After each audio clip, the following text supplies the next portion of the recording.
Well, hello everybody and welcome to Aberlour Children's Charity's latest live Twitch stream. You have joined us at a very exciting time for Aberlour. You might have seen on the TV or heard on the radio or seen in your social media feeds that we have in fact launched our poverty relief campaign this week. And today we're joined by Sarah, our Head of Marketing and Comms, and one of our Assistant Directors, Dawn, to tell you all about the campaign, why it's needed and why we need to support families who are going to find it really tough this winter. So thank you both for joining me so much today. Thank you for having us. So Dawn, I guess everyone watching this will think we're all being affected by the rising cost of living. But could you give an examples or explain to people what our poorest families in Scotland are experiencing? Yeah. I think it's right, Corinne. I think that everybody is experiencing the pinch at the moment with the cost of living crisis, concerns about fuel poverty.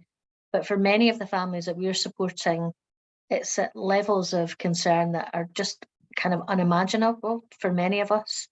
We kind of hear people talking about families having to choose between heating or eating, and that's something that almost a bit rolls off our tongue at the moment. But actually, the reality is for some families, they are really struggling to provide the basics for their family. There's a real worry about what's happening. They're struggling to pay bills, to heat their homes, to provide food for their kids, for their families. And it really isn't even a choice of choosing between heating and eating. I think for some families, we know that parents are going without, children are not getting what they need. And it's a significant worry for families, and thinking about getting into debt over this period of time, the impact on, their sense of feelings of failing as a parent. And that's a huge factor for parents and families that we're working with. And many families are just, we talk about struggling to get by, but this is not even about, it's about survival, and a very basic level of survival that many families that we're working with are struggling with on a daily basis now, and really worrying. And with Christmas on the horizon, that's an even bigger struggle and a bigger worry for families as well. Yeah, thank you, Dawn. And I think if I could interject there a wee minute, actually what's really worrying is also the vast numbers, because, sort of post-pandemic and before we got into the cost of living increase, there was over 250,000 children already in Scotland living in poverty. And that situation is just going to get more and more dire, as we know. And not only that, almost 2/3 of those children were from families where parents are working. I think everybody assumes that obviously, people aren't working and, that's why they're in poverty. But these families are really trying their best, for their children, and yet they're still not able to make ends meet. So really worrying situation, and obviously getting very much worse. Yeah. And across the board, I guess, in terms of figure, 25% of children in Scotland are living in poverty. In some communities, it's as much as 50% of kids that are really going without and really going without. And I think that's what we see in our advert as well. Children living in households that are really cold, and parents telling us that they go to bed when their kids go to bed because they can't afford to keep the heating on at night. So they're getting tucked up in bed at 7 o'clock at night in the dark, in the cold, because they can't afford to heat their homes. And it's a very stark reality that many families are facing. Yeah. The thing for me is, there's a lot of people who find that really difficult to believe. They can't quite get their heads around it because they're maybe not in that situation themselves and they're not seeing it firsthand. But the reality is, looking at the stats and looking at, where we're obviously having to help people, it's all around us. It's every local authority in Scotland. And you really don't have to go very far from your own homes to find those families that are really struggling at the moment. So it really is a very sad situation we find ourselves in, and not one you'd expect in, this century in modern day Scotland. No, absolutely not. Yeah, it's shocking. Thank you so much, both. So if anyone watching has any questions for Dawn or Sarah, then pop them in the chat bar, and we'll get through as many as we possibly can. So I guess we can start from the beginning, and a lot of people might actually ask, what is poverty today? Dawn, would you be able to explain kind of what that means today? Yeah, I think it's interesting, isn't it? Because I think poverty means different things to different people, and I guess people tend, as Sarah was saying, to, you know, perhaps look through their own lens of, well, what would poverty look like for me? I think for many of our families, it's means that many children are starting off in life with not the same opportunities as other children, in terms of being able to know that there's going to be a hot meal on the table every day, knowing that they've got the right clothes, warm winter coats. You know, that's a real challenge for families at this time of year. I know we've had a kind of mild November so far, but as the weather starts to turn and kids are having to go to school, perhaps with not the right clothing, not enough warmth in them. Imagine that, you know, a kind of 5, 6, 7-year-old heading off to school and they're cold and they're hungry because there's not enough money in the house for them to have a kind of warm breakfast, or in some cases, even enough money to put a breakfast on the table. I think many children don't get those opportunities as well that others have, in terms of access to, you know, the amount of toys and kind of community activities, you know, accessing you know, clubs and activities and these types of things that actually are really important for kids to get those opportunities to help them grow and develop and feel the same as their peers. So I think for many, it shows up in many ways and has such a kind of significant impact on children's opportunities. We know there's a massive, we talk about the poverty-related attainment gap in Scotland, and there's a recognition of the Scottish Government around trying to close that. But basically that means that children who are living in poverty don't achieve as well as children who are not from those backgrounds where they're facing those challenges. And these are not just kind of short-term impacts on children. These are potentially lifelong impacts on children in terms of their opportunities, their access to kind of employment, further education. So it's really significant. And I think we talk about a poverty of hope as well.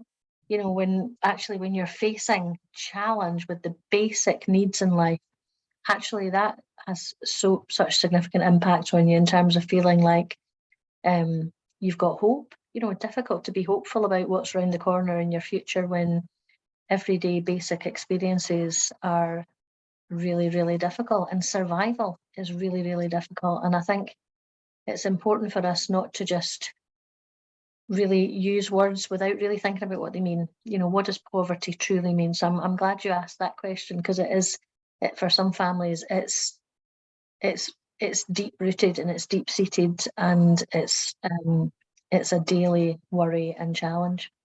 So I guess, what are the biggest fears that we see our parents facing living in poverty? Well, I think families they're fearful of they're fearful of the basics. They're fearful of going hungry. You know, they're fearful of their kids having what they need to get them to school. They're fearful of getting into significant debt. We know that many families really struggle, and particularly when we're looking at, you know, increase in utility bills and things like that, that families there'll come a point where they'll have to make a choice about heating the house because there'll be no option, but that may mean that they'll get into significant debt. And so it's the worry about right now, but it's the worry about what the impact of that might be in months and months to come, because it's you know, it's pervasive. There'll be a worry that folk will be judging them as parents.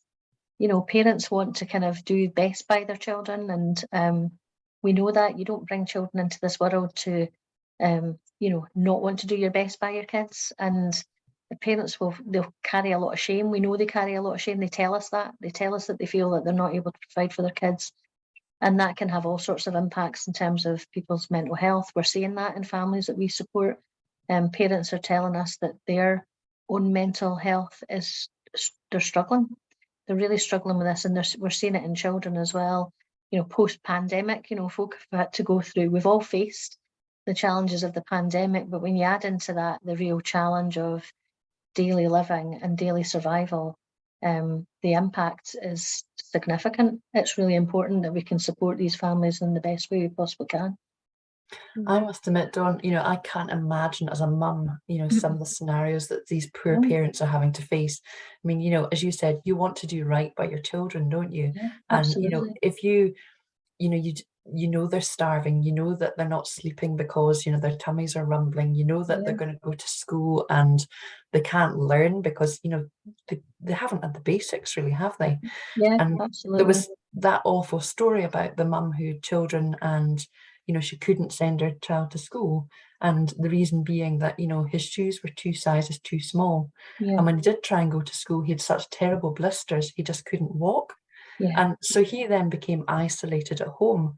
And, you know, then that impacts on his mental health because he's not seeing his friends, he's not getting out to play, his lifestyle becomes less healthy, the mum feels guilty. The whole thing's a terrible vicious circle, really, isn't it? And I remember hearing that story, and my background in social work, I've worked with families, we continue to provide lots of support to lots of families, but actually that really struck a chord with me, and it actually made me sort of visualize almost Victorian times. This feels like something that was from very, very long ago, but actually you're talking about children not being able to go to school because the shoes on their feet are 2 sizes too small for them. So actually that's a long time that wee boy's been experiencing sore feet, blisters, probably a bit of ridicule from pals at school who are more fortunate than him. And that sense of being other, as a child, where you don't fit in and you're somehow different from your peers, and the pain and the discomfort, really significant. And I think it does really help you think about what must that be like? What must that be like? Unimaginable. Fortunately, unimaginable for me and my children, but very challenging. And how bad must those parents feel? You know, Oh, they must, totally. you know, they're doing their best, they're doing everything they can, and yet that poor wee boy is in the Yeah. situation he is. And that's just one of the many, many stories that we hear, of course, isn't it?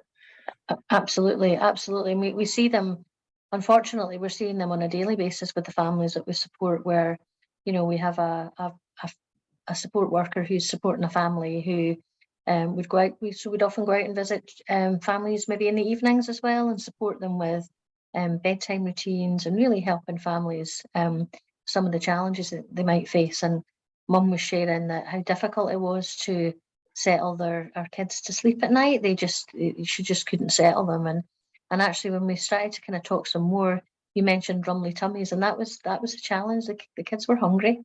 They were really struggling. There just wasn't enough food to go around. And so you had active children who were going to bed on an empty tummy, hungry.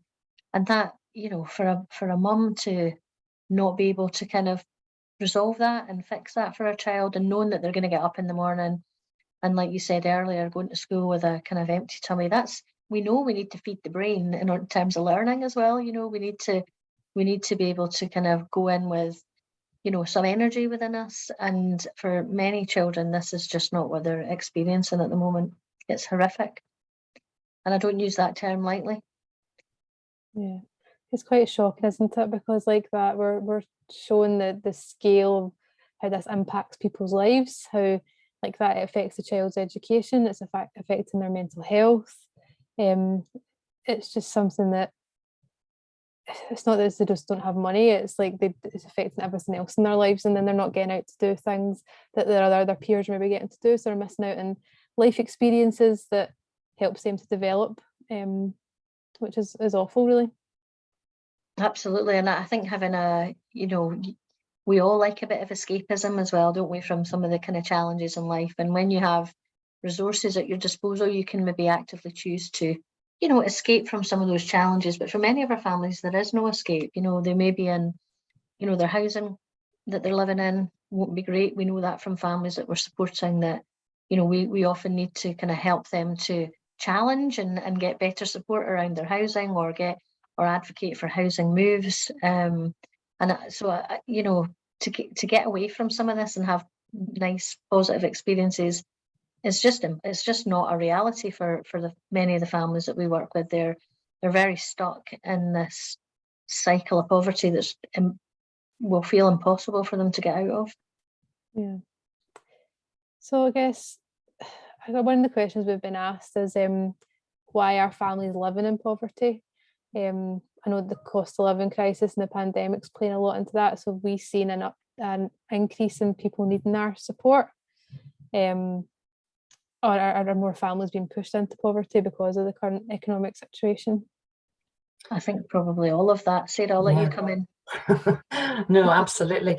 Obviously through the pandemic, we saw, a huge number of families that were needing additional support, and we obviously had our urgent assistance fund, and we really focused on it at that point because, it had sort of run at a sort of lower level at that point, but all of a sudden there was this recognition that there was all these families that were needing this additional support. And they were needing, kind of emergency funding so that they could put dinner on the table, that night. And there weren't many places they could go to get this help. And we were able to turn around cash grants very quickly within 72 hours. We helped, sort of significant numbers of families. And, I think we've helped something like 22,000 people since 2020 in the last 2 years. And, given out sort of nearly 2.5 million, which is brilliant. However, with the cost of living increase, then clearly the numbers are rising all the time. And actually, sadly, it's got to a point whereby our urgent assistance fund has almost run out. We've had to close it to any new applications, which is really sad because we know that there are people out there that desperately need this help. But the reality is that we can currently only help 1 in 4 of our existing applications.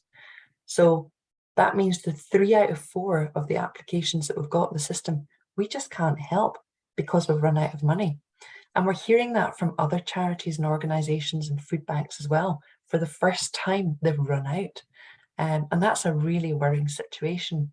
And, as you said, cost of living increase is making matters so much worse. And, for the foreseeable future, we don't see it getting very much better.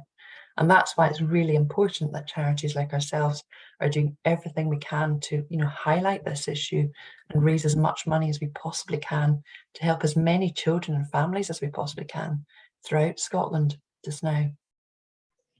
And I think just to echo what you're saying, Sarah, as well, I think from some of the work that we're doing around poverty in areas, we work very closely with food banks and other charities that are supporting families. And they're saying, people will have heard this on the news too, but people who are accessing food banks are not just the people who were accessing food banks before the COVID pandemic. We're seeing people who are in employment, they're on low wages, and their income just cannot keep up with the cost of living. And so we are seeing many, many more families and many, many more children facing poverty in a way that they never have before. And I think we have to kind of look back. We were talking about poverty and child poverty before the COVID pandemic. We knew we had significant numbers of children in Scotland who were facing poverty before then. And we've had a COVID pandemic, and now we've got the significant cost of living crisis. We are on the brink of significantly more children facing extreme levels of hardship. Extreme. It's not about you may not get those particular brand of trainers. That's not what we're talking about here. As Sarah was saying earlier, this is about children having shoes on their feet. This is about them having food in their tummy. We're talking levels, unprecedented levels of poverty, and I think unthinkable as well, unthinkable levels. And we're seeing it everywhere, and other charities are facing this. So as Sarah's saying, the more that we can do, we can provide where we have the resource. We can get resource to families really, really quickly, and all of the money that we can kind of pull in from kind donations from the public goes directly to families. So we can, we're able to get that support to families when they need it, where they need it, and provide them with resources that might be about coats. For families, we've been kitting them out with coats for their kids for the winter. We're able to provide them with just those little bits of extra resources that takes away that kind of stress and worry for families. And it's really important that we and others can continue to do that. Yeah, it just struck me there when you were sort of talking about that, when we were looking at developing our campaign, which I'm sure we'll come on and speak about, we were talking about, what we should name this campaign. Mm-hmm. And the one word that we kept coming back to was relief, and this sense of being able to provide relief for families, because we know that very often support workers talk about, once we have helped, the family does visibly sort of breathe a sigh of relief. we had a long debate because we're like, well, that sounds a wee bit like a kind of international crisis that you hear about, you know, and children who are running around bare feet and there's famine and everything else. And when we actually stopped to think about it, we were like, do you know, this is like Scotland's version of that. You know, we have children here that aren't wearing shoes, that, you know, aren't eating, that, you know, don't have clothes to fit or suitable clothes for the weather. Actually, it is a bit like an international relief effort, except it's on our own back door here. Yeah. And for that reason, we actually came up with the title Poverty Relief, because it is something that we need to be supplying really urgently to families right here and now in Scotland. Yeah, Yes, I absolutely. guess that brings us nicely onto the campaign. So people might have seen it already, but Sarah, could you give a wee background into where, well, what it is we've done, what it is they're going to see, where will they see it, and why we've done TV for the first time, which I guess I've answered my own question, but it's super exciting. Very much so. Well, as I said, you know, we've launched this poverty relief campaign. We typically do a sort of fundraising campaign in the run up to Christmas. And for the last couple of years, we focused on poverty because we could see this coming. It's like a tidal wave sort of coming. And we have had, you know, sort of a very good response from very generous donors and the media and everybody else to this. This year, when we sort of brainstormed, we were like, you know, how do we actually convey this message in an even more impactful way? Because we know that, you know, everybody's aware of cost of living increase. Every organisation and charity is going to be talking about it. Every time you switch the television on, you know, you've got Reporting Scotland news programmes, etc., talking about this. And how do we come up with something that's going to really kind of stand out? We know that our Urgent Assistance Fund, we've had to close at the moment to these new applications. We need to desperately top this up, but we need to really make, you know, kind of a lot of noise and a lot of cut through so that people recognise, you know, what the situation is and really bring it home to them. So when we thought about it at length, we decided that, well, we haven't really used TV as a kind of media before, but is a very, very powerful and effective way of actually targeting donors who we want to be supporting it. And it's a very emotive sort of thing. You can get across a message, you know, very quickly and easily to people, much more easily than maybe, you know, something in the papers or not everybody sees online or that kind of thing.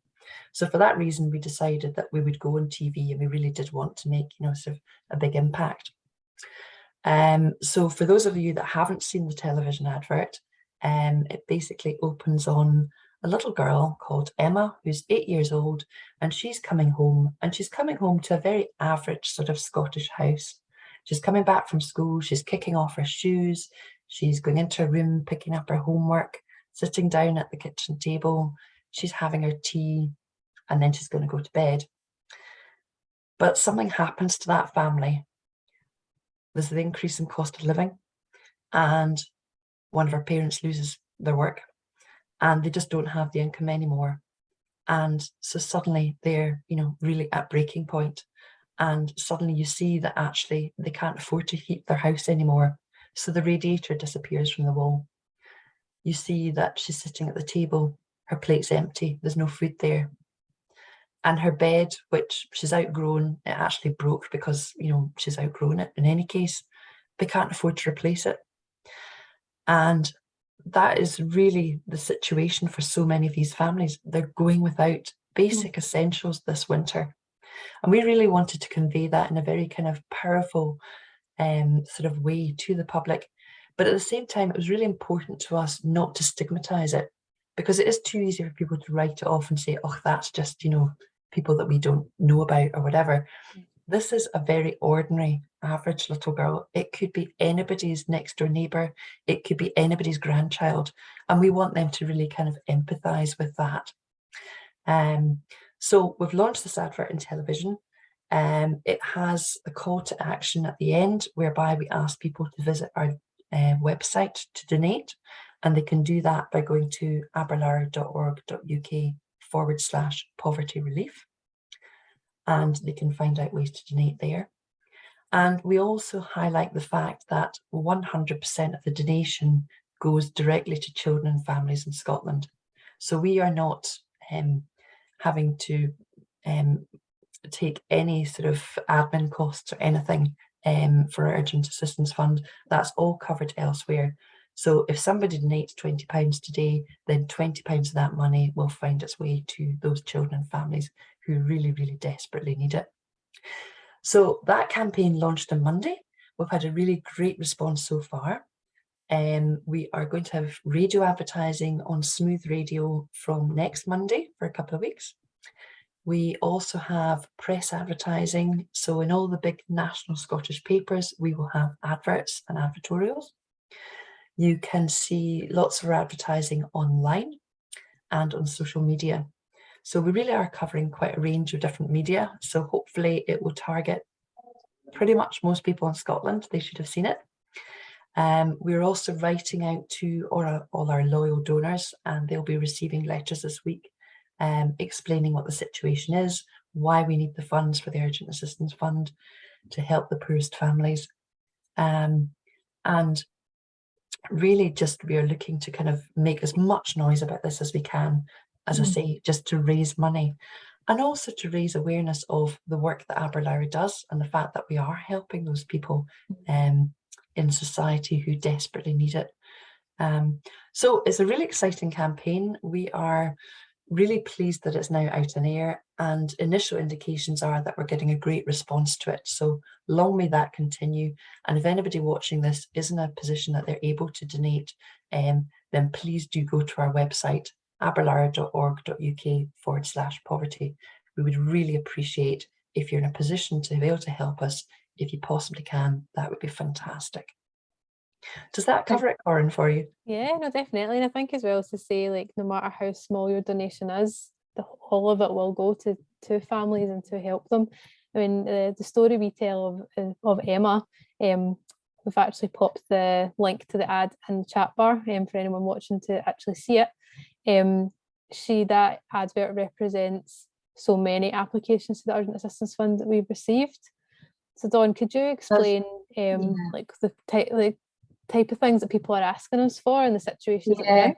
It's funny, as Sarah was kind of describing that, and you know, that these are very real life experiences of families. And you know, one of the families I'm bringing to mind, and you know, it's always helpful, I think, to visualize this family that we've been providing support to, who are, you know, they were living in a house where the heating wasn't working. They were in a housing association property. The storage heaters were just not heating the house, and mum was really struggling. So we were able to, through our support work, support and advocate, encourage mum, give her some confidence to go and challenge that within the housing association that she was living, and that was sorted. But what she was also sharing with us is that her children were actually sleeping on the floor because the beds had broken.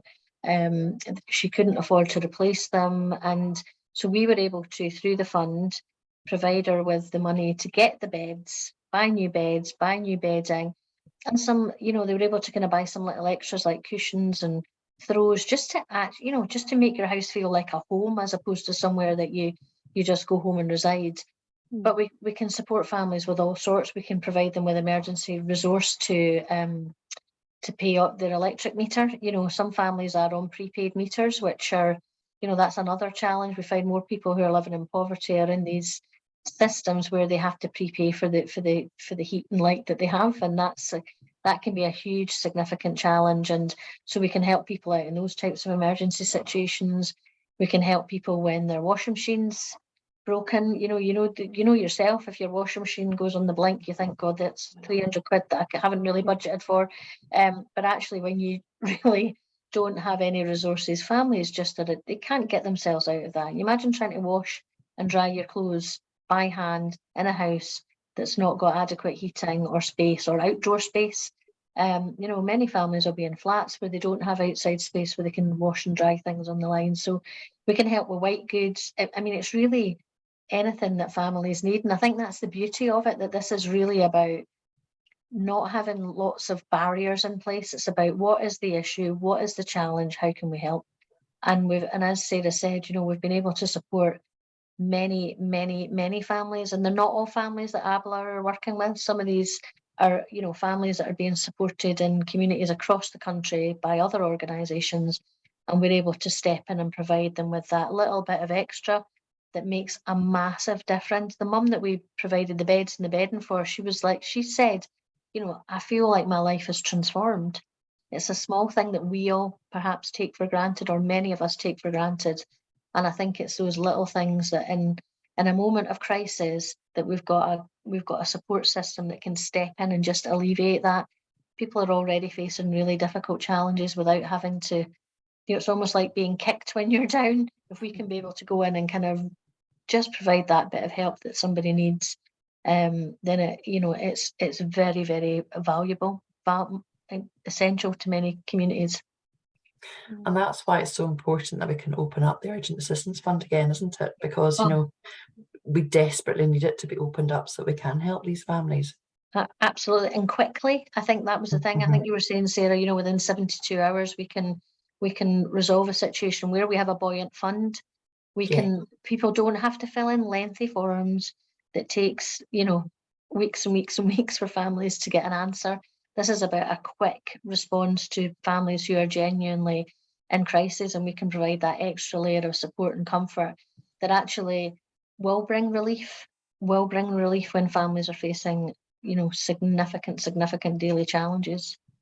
So yes. And one of the great things, I guess, about it that we've not really probably touched on, you know, A, it's non-judgmental, but B, it was cash grants that we're giving. And I think that was really important, wasn't it? Because, you know, sometimes if people are given vouchers, they can't necessarily actually physically get to the place they've got the voucher for. Yeah. And if you can imagine being a mum with, you know, 3 children, maybe one's disabled, you're living in a flat above a shop or something, and, you know, you've only got a voucher for an out-of-town store and you can't physically get there, that's actually not an awful lot of help, really, is it? No, absolutely. And I think that was one of the things that COVID really enabled. I think there was a real turnaround, I think, and we were able to, not just us, but others also able to really go directly to families and say, here is some money to help you out at the moment. Here's whatever it is that you need, whatever we can give you, and actually giving families some choice within that as well, rather than a voucher that you take to a shop, which already perhaps labels you a little bit as somebody who's been helped. This is about empowering and enabling people to give them the resource to resolve some of that themselves as well. And I think that's really important when people are already feeling, you know, shame. I think shame's a really big feeling that folk have. You know, they feel this massive sense of shame, and that people will be watching and judging if you turn up with a voucher for, oh, you know, here I am, I've got a voucher for shopping or whatever. Actually, we're taking that away. We give people choice, and actually enables them to kind of take that resource and use it to the max as well. And they also know how they want, how best to spend it, don't they? I mean, very often they're the people that are actually the best at budgeting. I know of, you know, speaking to some of our colleagues who are support workers, and they talk about, you know, how, you know, people know exactly what they need and they know exactly what it costs, and they will budget to within a penny of what they've got, really, haven't they? They're very resourceful. Absolutely. And I'm recalling, when you're sharing that, I'm recalling a colleague of ours saying how over the COVID period, you know, and I think it was a single parent mum with 3 kids living in a flat, you know, really difficult to well, one, we weren't really meant to be going out, but how to get your shopping in. And so our kind of support staff had said to mum, you know, we'll get your shopping for you this week. You know, we can get out and get that for you. It'll make things just a little bit easier. And she knew to within a penny what our shopping was going to cost. You know, she had this detailed shopping list that was absolutely budgeted to within an inch of its life. There's an assumption that families who are living in poverty just make really poor choices about how they spend their money. That's not the case. That's not what we see.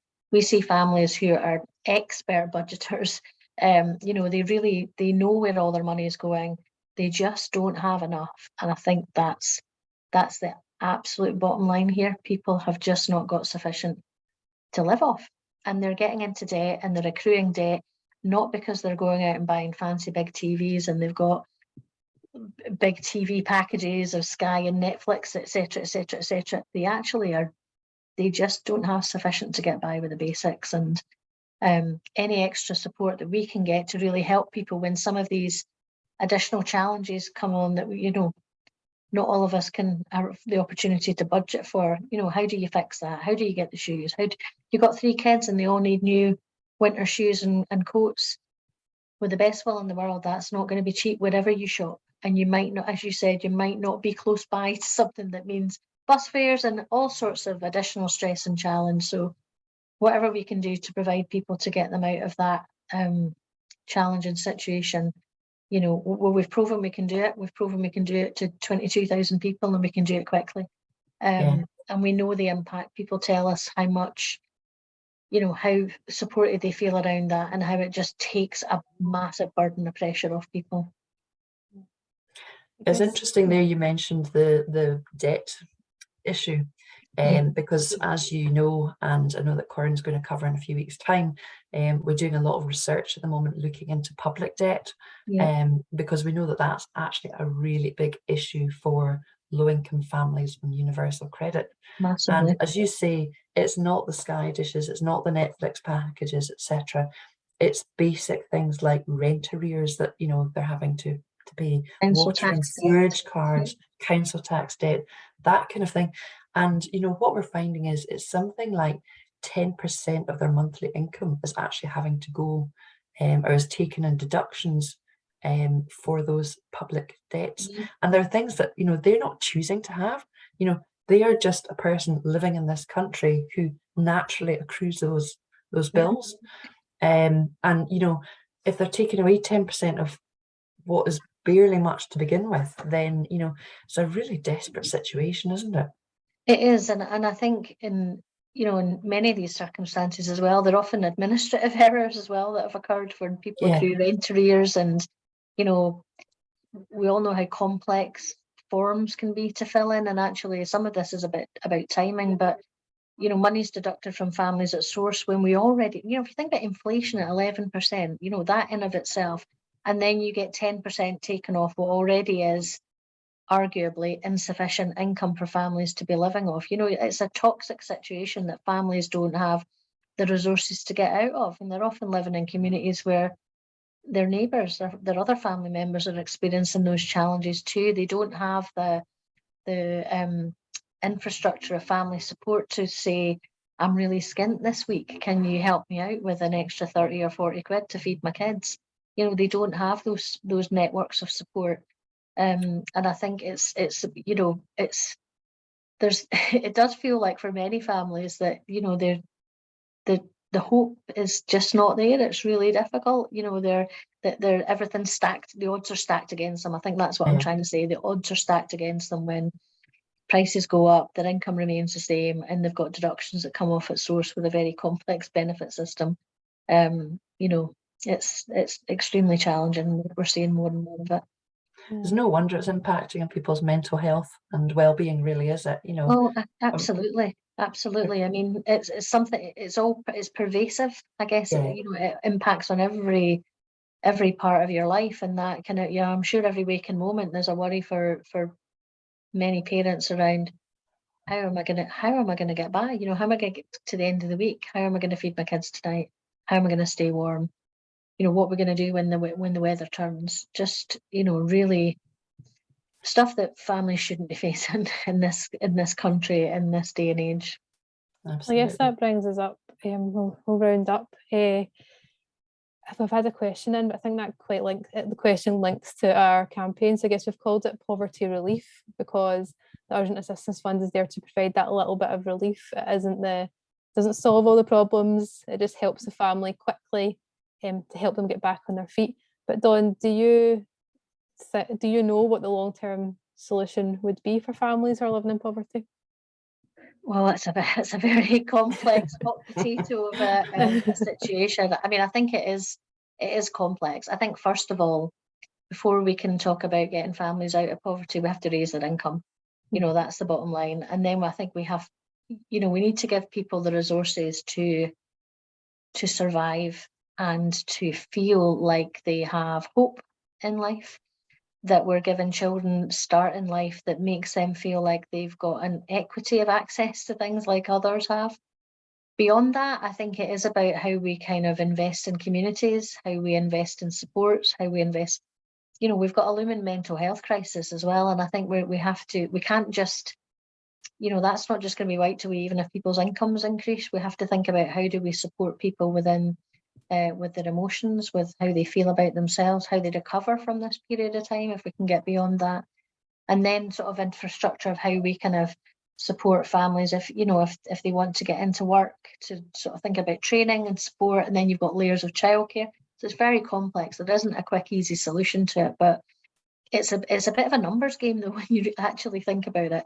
Families just don't have enough income, and it's one thing that I think it can feel a bit frustrating at times, but there are opportunities for us to make a difference. And you know, if any of us have ever had crisis situations in life, I think that's when we really need people to step in and help us. That's when we need people to kind of wrap a bit of an arm around us and say, we're here to support you and we'll help you get through this.